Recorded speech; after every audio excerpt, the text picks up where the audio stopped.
It's the Rocky Top Roundtable for this UTSA week. And guys, Tennessee's got to get back up on the horse this week. Rough week last week. We've talked a lot about it on the General's Quarters, podcasts, videos, you name it. We've talked about it. And, this is a UTSA team that you should beat.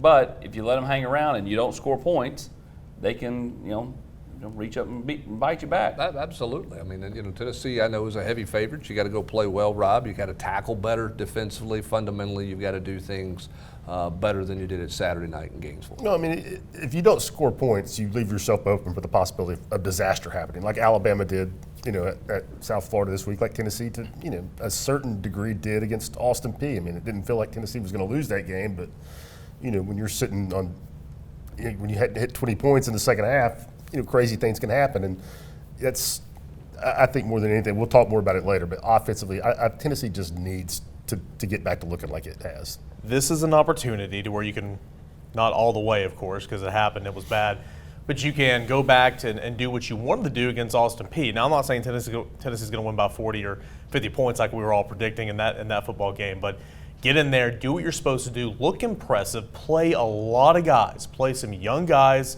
get everybody on the same page and work out those kinks, because it is go time. South Carolina off week, A&M, Alabama, Kentucky. I mean, make up for lost time here against a team you should beat by a couple touchdowns. You got to run the football effectively against a light box. That's the big. Everybody asks me about points, Austin. Everybody talks about this, that, the other. That's my biggest takeaway the further I get removed from Florida. It's not the lack of big plays or taking shots or any of those things. It's whether or not, when somebody has a 4 to 7 man box up front, can you line up and gash and crease them? They could not do that. Florida could manage Tennessee's run game without committing any extra people. Totally changes the way you play offensive football in the passing game. Let's talk about Joe. Everybody wants to talk about the quarterback spot, no matter what's going on offensively. He's the leader of the offense, and offense had scored 46 combined points the last 2 games against Austin Peay and Florida. What can Joe do to produce more points, produce a better and more efficient offense? Well, I mean, I think he's got to, continue to improve his accuracy. I thought he was more accurate against Florida than he was against Austin Peay. He wasn't perfect. And I mean, if we're sitting here, Rob, and Joe Milton's got to go 24 for 27 for 340 yards and 4 touchdowns for this offense to put up 30-plus points a game, Tennessee's not going to be a very good offense this year. Now, if you would have just shown me his stats, before Saturday's game, he's going to throw for 287 yards, two touchdowns, 1 interception, I would have felt pretty good about Tennessee's chances just based off those numbers.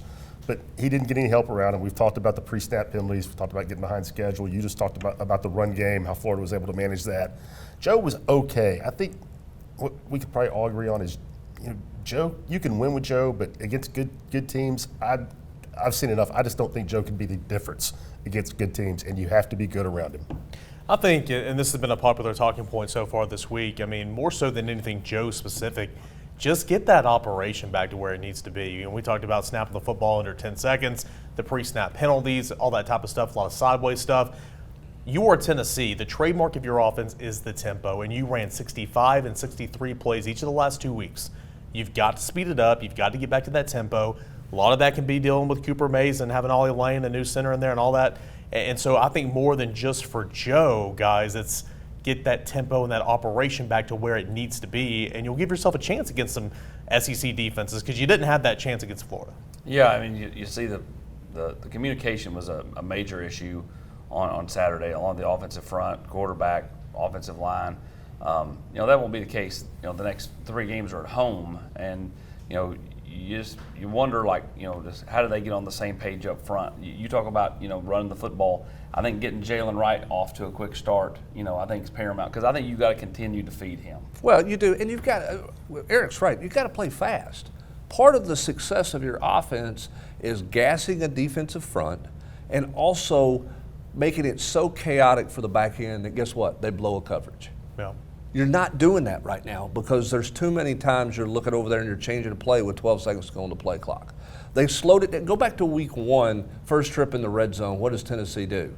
Huddle up. Now, they gashed in the run game all the way down there, right? Yep. Fast. We're like, man, this is the Tennessee tempo. Get to the 20, ugh, and all of a sudden now you're in 4th and 6. Now you made a play, but you can't just this offense is not as successful when you play slower. Tennessee's got to play faster. And then from there, real quick, you got to do one thing at a time. I understand that. Get the operation back to where it needs to be. But you guys remember when Brian Kelly last year before the LSU game said that Tennessee doesn't motion an awful lot? Tennessee's motioned some this year, but it hasn't motioned to get themselves in one-on-one matchup and make the defensive back or the linebacker make a critical decision, and it's the wrong decision, and get behind that defense.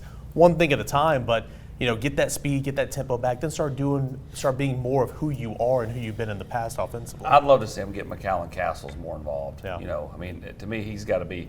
He's shown enough in 3 games, even in small sample size, to make me think, okay, if they could work him in 2 to 3 more times a game, I think that it just helps the spacing of the offense. I think he's a tremendous athlete and really can, and I won't say unlock things because I don't think that's accurate either, but at the same time, I think he makes everything a little easier when you work in somebody that's not running back receiver. Well, they're going to have to be better against non-man coverage looks. They're going to have to win against zone coverage. And when Tennessee got man-to-man coverage against Florida, they had success. Yeah. When they got into zone looks against Florida, they did not have as much success. If teams think they can control the run game up front, they're going to play zone on the back end and make it harder for Tennessee because they're going to have to throw to windows. They're going to have to be more patient that way. If that's where they're at, then McAllen Castles has to be a much bigger part of things against zone defenses. Defensively, UTSA, not too bad on offense. They've kind of struggled at points without their quarterback this year, but they're capable. Got to tackle better. Got to kind of tighten some things up on the defensive side of the ball. Last week, I was just stunned that Etienne goes for 170 on the ground. Weren't you? Yeah, I was. Go ahead, Eric. Rob. I don't have anything to add. Yeah, Tennessee had looked great against the run. And again, much different level of competition, but in the one test that we all got to see Florida play, they couldn't run the ball against Utah.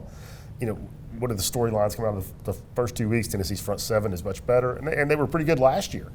And yeah, Florida controlled them all night long. ADN averaged, over 6 yards a carry. They had 135 yards in the first half alone, and that set the tone right there. That was them being able to run the ball, kept pressure off of Graham Mertz all night long. That's a big reason they were 7 of 8 on 3rd down in the first half. And I thought that was the biggest story of the first. Mertz made throws, but other than the one, 3rd and 12 where he's out of pocket and he makes that great throw on the sideline, it was easy for him. And a big part of that was because of the ground game. Eric, I think what you got to hope this week too is like Elijah Herring. He's still making some mistakes as a younger player, but this is another get a bunch of reps type game for even guys like Herring, who again now is thrust into being a starter because Keenan Peely's out. Yeah, no doubt. The more Elijah Herring plays, the more Arian Carter plays. They always say, you're not a freshman anymore by the end of the season. That's going to be the case for him by the bye week, right? And they're going to get better. They're going to feel more comfortable. The game's going to slow down for them. And it's important in a game like this where, again, UTSA's got some pop. It's been one of the better offenses last couple of years. They were top 15 last year. They're back-to-back conference champions. A little bit different. Lost a good receiver. Offense not as explosive. We'll see if Frank Harris, the 7th-year quarterback, plays. But this is a game to where it's going to be a little bit slower. Continue to progress, feel good about yourself, because Elijah Herring and Arian Carter, along with Aaron Beasley, obviously are going to have to be huge for Tennessee as the SEC schedule goes on. And get off the field. That's where I was going. That's the whole thing. That's all we've heard about all offseason. Well, they did so good. They did such a good job on 1st and 2nd down last week. Yeah, just get off the field on 3rd down. And it wasn't like Florida was in a bunch of 3rd and 2s and 3rd and 3s. Yeah, 3rd and 5s and 7s. Yeah. 7s and 11s. 7 of 8s. They have got to get off the field. They have to get off the field because that is also how you get your offense going. If that offense sitting on the sidelines and the way the clock rules are, you can control the game if you've got the football for 5 or 6 minutes every drive. Tennessee's got to get off the field on 3rd down defensively. It's Tennessee, it's UTSA coming up at 4 o'clock on Saturday over at Neyland Stadium. For Eric Kane, Rob Lewis, and Brent Hubbs, I'm Austin Price.